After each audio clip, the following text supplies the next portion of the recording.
There are plenty, dare I say, infinite videos on finding your art style. And that is not a bad thing. Finding your style, finding your shorthand, and stylistic choices for how you go about creating your art is important. It gives you an ID in the art world. It helps people identify your art and you buy your art. I myself am still working on and refining my own art style. However, a somber truth that I must tell all artists: you will never be a master artist. Art and the pursuit of art is about ever being better than you were last time.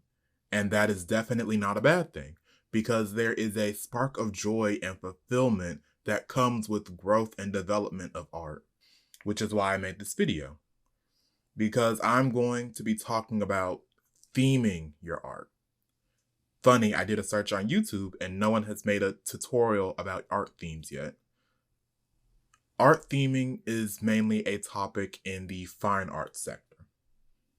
I've been to a few art galleries and attended art auctions myself, mainly for networking and gaining inspiration. I only ever bought one piece of art, and it was cheap.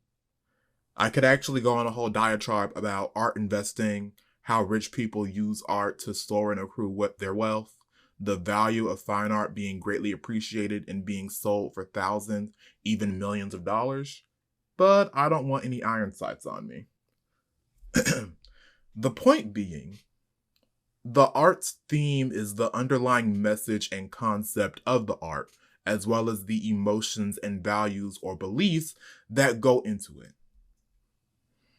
And to preface, you may have a theme for your art, but you cannot control the tone or the way other people interpret your art.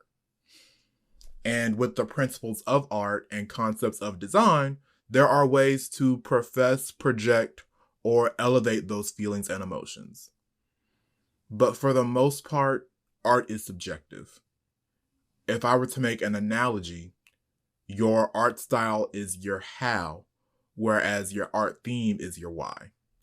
And even with art theme, you can have an overarching theme for your art that exists in all of your art pieces, but then you can also have individual art themes within specific art pieces.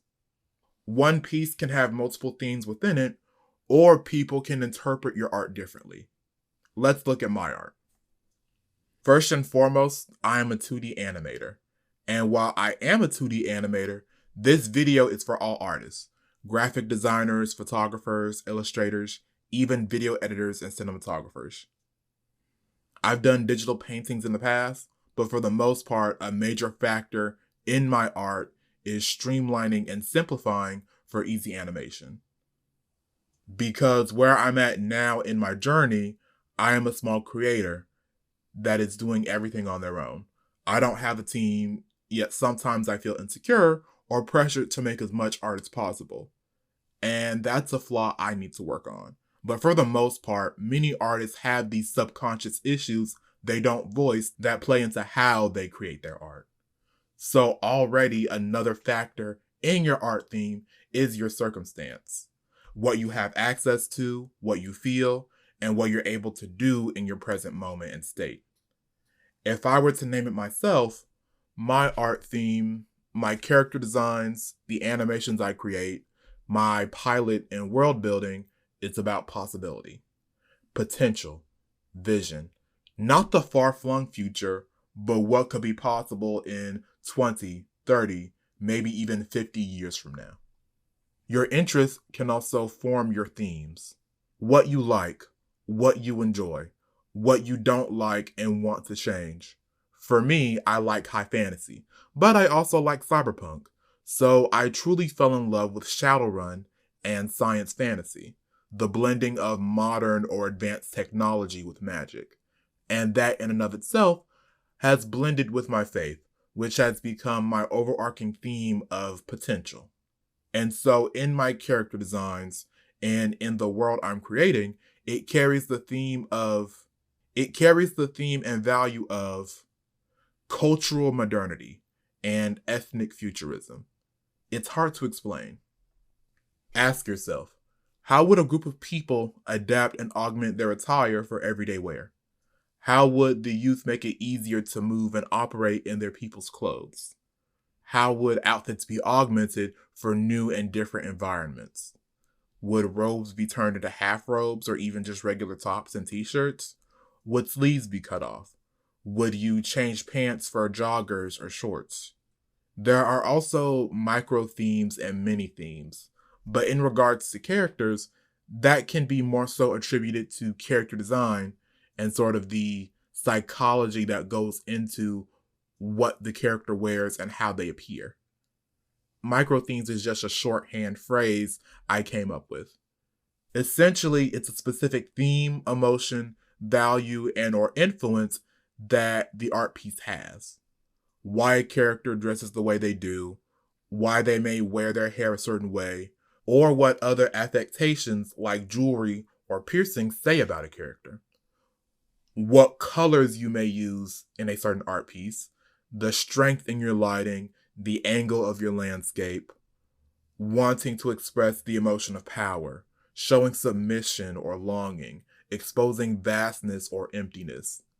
It's why rich people can bid so much on a single art piece, because of the argument over the interpretation and the moments where the values are overt, subtle, or explicitly stressed. There is an intuitive and sometimes subconscious method of creating that. When people become aware and proactively play with that aspect, leaps and bounds can be made in their art. And I am neither pro NFT nor pro AI, but when you account for everything I just said, it now makes sense why people both want to commodify art, but also extract as much value from art as possible. People want to have a connection and status with that art, but they're also trying to find a way to bid on digital art and somehow gain or grow status and capital through that bidding. I've run off into a tangent. Oftentimes, people just draw or add things because it can look nice or aesthetically pleasing. So some things don't have deeper meanings, but I guess even that can mean joy and passion on its own.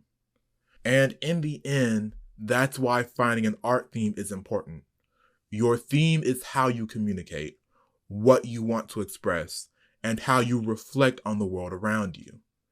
There is no traditional way or method of finding your theme, and your theme can change or even remain the same throughout your entire art career or life. But themes can help you keep creating, help you out of burnouts or the confines of your art. The options I'm about to give aren't rigid, just meant to help you think and get into a headspace.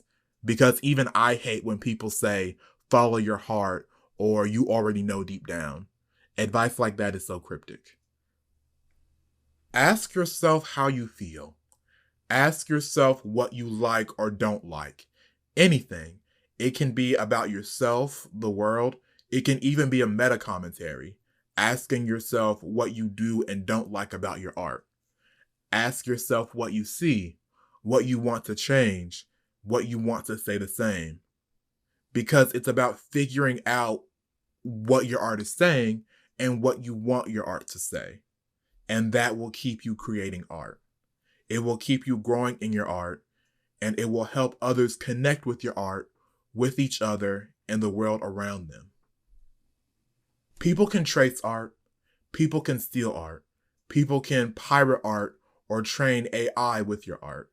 But what cannot be stolen, what cannot be replicated, is why you create art. The emotion of the art, and the intuition in the art. Because that is what gives art its value. That is the value and power of the soul. And that cannot be stolen, erased, or copied. I'm a man of faith, so not everyone is going to have my exact background, but I do just want to say this. God himself, Yahweh, whatever you want to call him, God himself used his own two hands. He molded a man from dirt with his hands. He molded a woman from bone with his hands, and he breathed life into them. Even faith values art and the hard labor that goes into it. So find your theme and express it in your own works.